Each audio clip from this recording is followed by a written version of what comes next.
Hello guys, welcome back to one more Forza Horizon 3 online racing video. I'm driving the Audi TTS 2015. The reason why I'm driving this car is that I got my ass handed over to me by a guy using this exact same car in a different race. So I decided that I would take this car out for a spin and see what it's all about. And I gotta say, this car is very good for its class. It kind of surprised me because I've never expected an Audi TTS to be this quick and this good around the corners. And this is more of an all-around car. It's not the fastest car on a straight line, but it's not a slouch either. And it's very good around the corners. And I think that the fact that this car is an all-wheel drive really helps. It's naturally an all-wheel drive. That's what I mean to say, because in this game, if you want to win races, you need to use tune setups that convert your car to all-wheel drive. There's no room for rear-wheel drive in this game at all, and some people find this particularly bad. Some people enjoy it.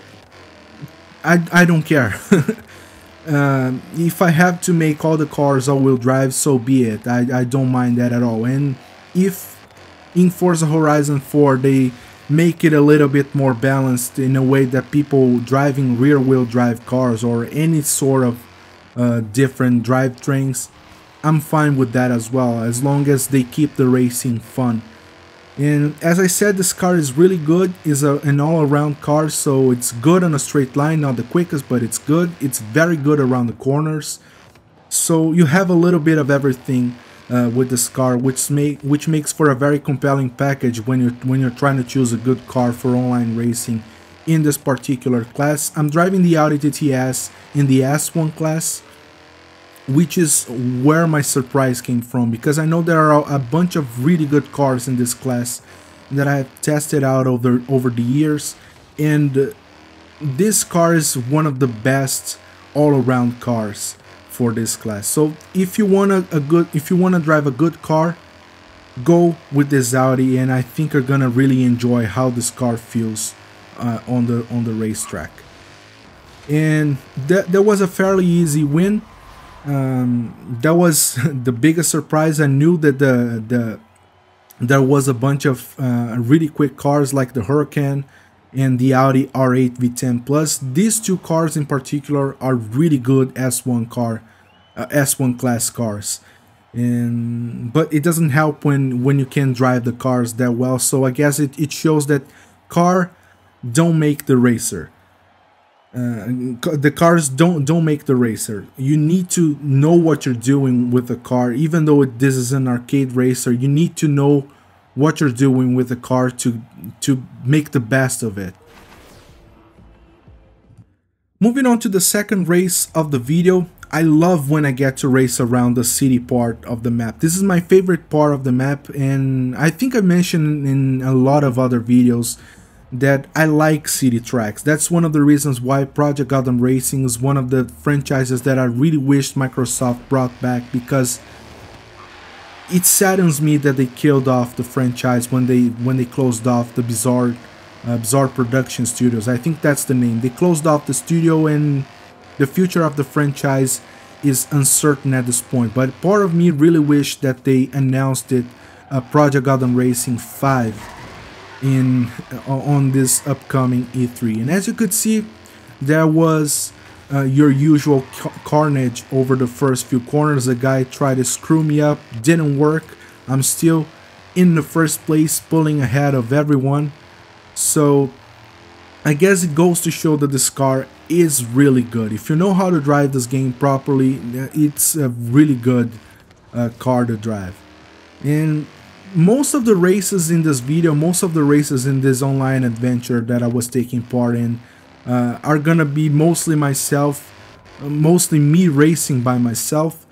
But I think the last race is gonna be the most interesting one. That's where it's gonna happen, a bunch of battling over the racing. So there's not much to say about this car and track combination.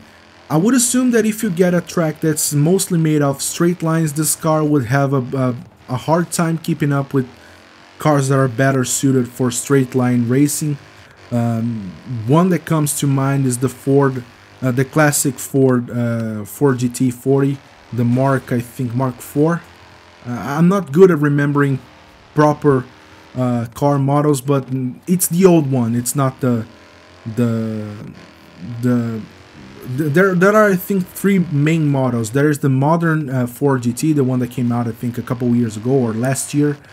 There is the classic Ford GT, and there is the old one. That's the old one that I was talking about. That car is really quick on a straight line. There's also a bunch of older cars that are really quick on a straight line in S1 class. So I think this car will have a little bit of trouble keeping up with those cars in tracks that are mostly straight lines. But as long as you have a bunch of corners thrown in, you should be fine with this car.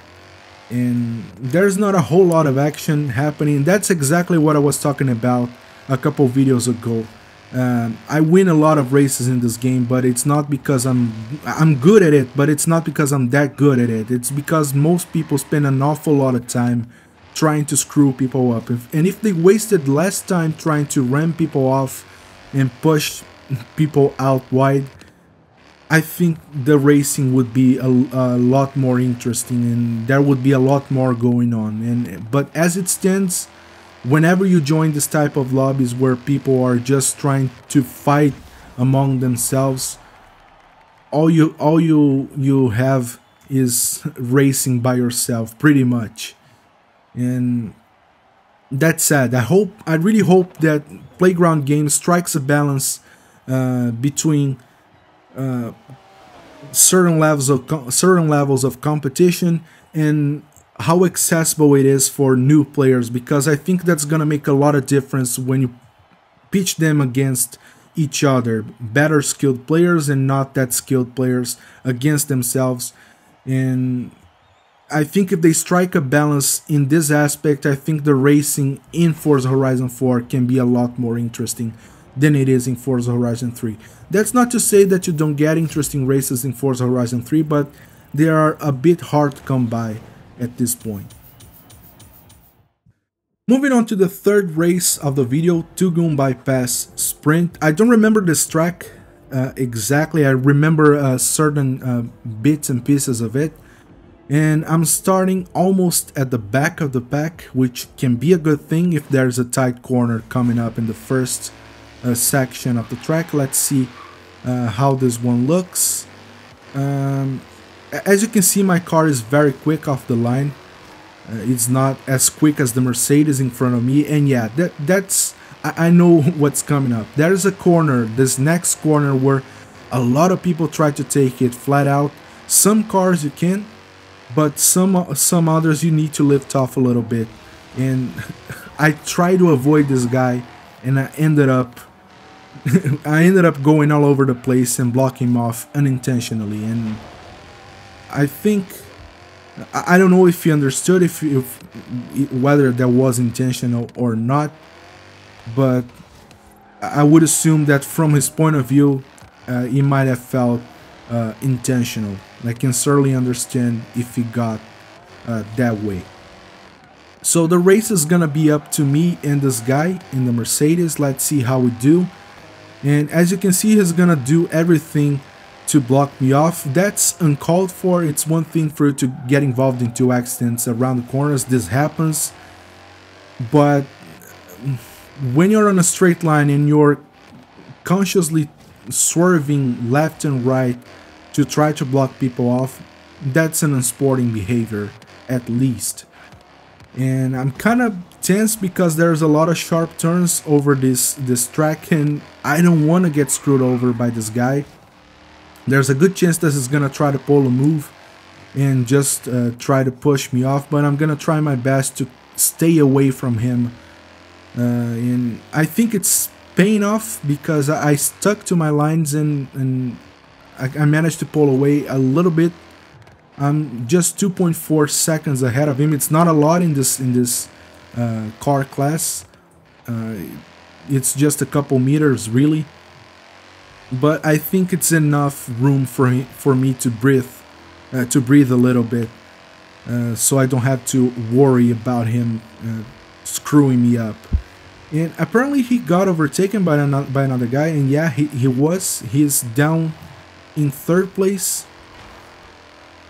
And I think that's gonna be a fairly easy win for me. That's just there's just this last straight section, and yeah, that's been a first place finish. The second place is a Hurricane. As I said, the Hurricane is a really quick car in this class, and that's no surprise that he managed to finish in second place. In the right hands, the Hurricane can be a real winner.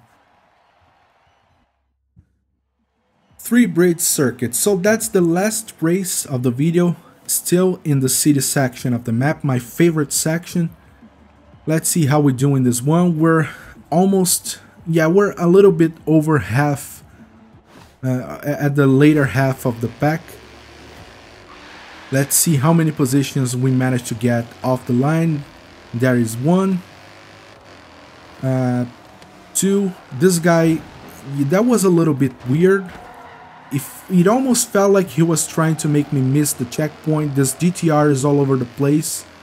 The game freezes for a split second there, and that happens a lot on my Xbox. And I would assume this is an issue related to the hard drive. I think the hard drive cannot keep up with reading all the information that it needs to stream in order to properly display the graphics and the information on the screen, because I don't have this issue when I'm playing on the PC.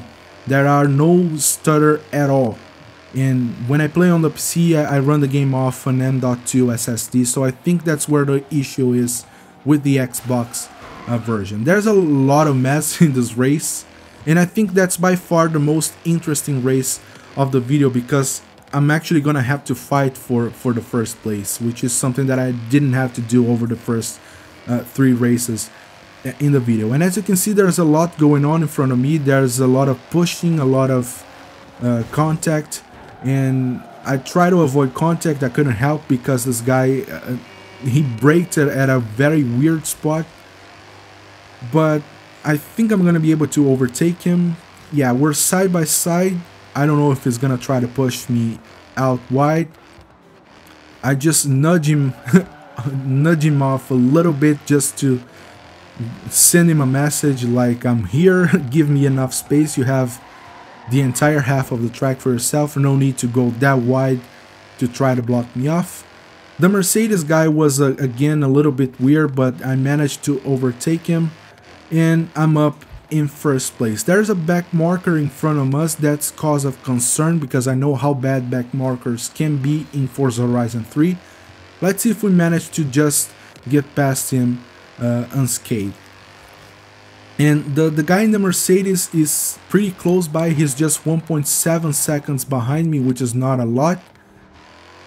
And I make a small mistake here. I went a little bit too wide over that section. I could have braked a little bit earlier in order to take that corner a lot tighter, but that's fine. That did it for me. It wasn't the perfect line, but it wasn't the worst either. And as you can see on the map, there's a lot going on back there. It seems like they're constantly battling among themselves, and that's causing them to lose a lot of time. And that's a rule that people in Forza Horizon don't seem to understand. I see this often in Forza Motorsport 7, not as often in Forza not as often as in Forza Horizon 3, but one general rule that you can apply across any racing game: the more that you spend time battling among other racers, the more time you're gonna lose, and the more the further the first place is gonna pull away. And I think it's useless. When you're not in first place, don't battle. Give each other enough space to keep the race going, and try to look for opportunities to overtake, rather than trying to fight your way through the pack and just wasting time in the process. So that's my tip of the day, if you will. And that's it for this video. I hope you enjoyed the video. If you did like the video, hit the like button, subscribe to the channel for more Forza Horizon 3 content, share the video with your friends and on your social media. It helps me out a lot and I really appreciate the help.